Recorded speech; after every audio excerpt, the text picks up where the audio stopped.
Good morning, everybody. Rob here with an unsteady hand. I'm trying to crank it up a bit so we don't have such a unsteady hand. Well, you can see I put the watermelon bed to bed. My neighbor raked up some leaves from his yard, and we brought them over here, and I covered up the watermelon bed. So what I'm gonna do here is I'm just gonna throw garden waste in here and dig it in there in the springtime. I lifted the landscape fabric. I didn't much care for it. It actually was quite good. It worked really well. It was gray color. My wife didn't like it, so you know what? We're gonna change it to black next year, and it's gonna be gonna get the tough stuff. It's good for like 7 years or so. So I'm gonna do that. I'll lift it every year because you want to fertilize your garden, especially watermelons. They take a lot of fertilizer. So the best results I got in the garden for watermelon this year was the early Canadian, and it grew here. And I even planted some out from seed, and they came up. It came up wonderful. So early Canadian is an excellent variety to grow up here in the north. And then the other types that I grew were Wilson Sweet, and it was a very nice variety as well. But I found the flesh was too loose, so we're not going there with that next year. Scaly Bark was over here, and of course it produced wonderful. And I still have one in the fridge. Believe it or not, I harvested. You can see the tarp over there. That was keeping that watermelon in place during a couple of frosts. So next year my plans are for the watermelon bed. I got a different variety. It's from Montana. It's called the Bosman watermelon, and it's a thick rind. And we're gonna give it a try, and we're gonna give you a critique on that. But if you want a good watermelon, the early Canadian improved is an excellent variety. Of course, it grew Sugar Baby, which is, everybody knows that Sugar Baby is wonderful watermelon. So we're going to try maybe a different variety on top of the Bosman next year, just to give it a see, and then you guys can decide if you want to grow that in your own garden. We grew tobacco this year. You can see that. Pollinators for the garden, but unfortunately these flowers come out late, so it really is no benefit to your watermelon garden. I see one over here. Oh my god, look at that. I haven't really paid attention to that. And we've had a series of frosts, guys. This was the cantaloupe garden, and it turned out well, but look at this, guys.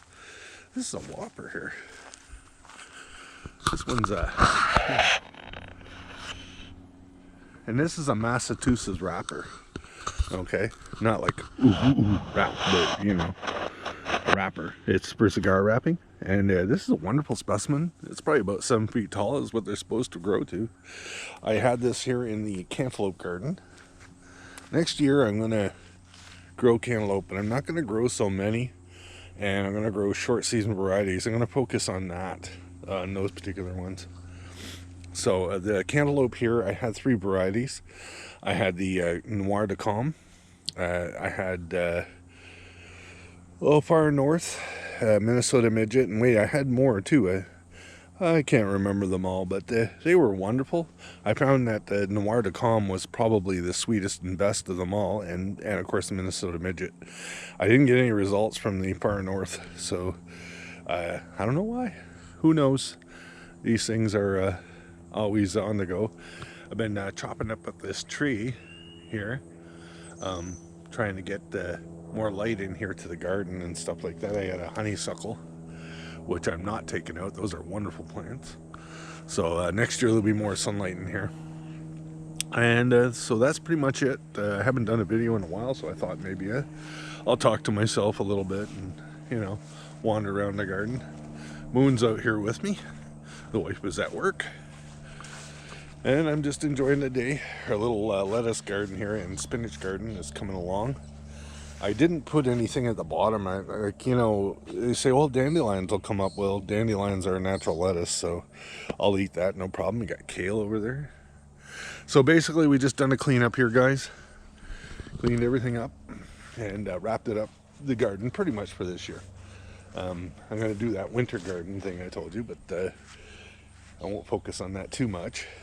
Just gonna let it go and see what happens. Fascinating. We've got a lot of growth under there for sure. spinach and whatnot, and should be interesting for the outcome. So anyway, the watermelon bed, despite the horrible spring we had, turned out fantastic.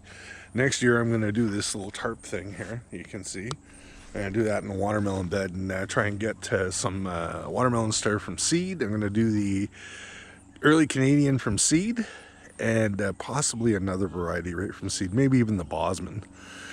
When you do that though, your watermelon will be out there in September by the time you get to them. So I got some tomatoes, you might see them over there, some green tomatoes I got to pick up there. These are tomatoes that you can wrap in newspaper and keep them over the winter, and you can enjoy them as little treats as winter goes along. I mean, you can buy them in the store really cheap, but hey, you know, let's have a little fun. So anyway, this is your update from the watermelon bed for 2019. It is complete. It was a successful year. Is it as good as the previous year? In my opinion, no, but it was still very good. So we're going to try again next year, and I'm going to see if I can maybe spring up a Klondike Blue or something like that. It's one of those other weird watermelons, and we'll try them out, see how it goes. Anyway, thank you for coming along for the tour, and from me and the tobacco plants, say see you later. Maybe next week I'll do another little video and show you what's been going on around here. So from Moon and I say goodbye. Take care, everybody.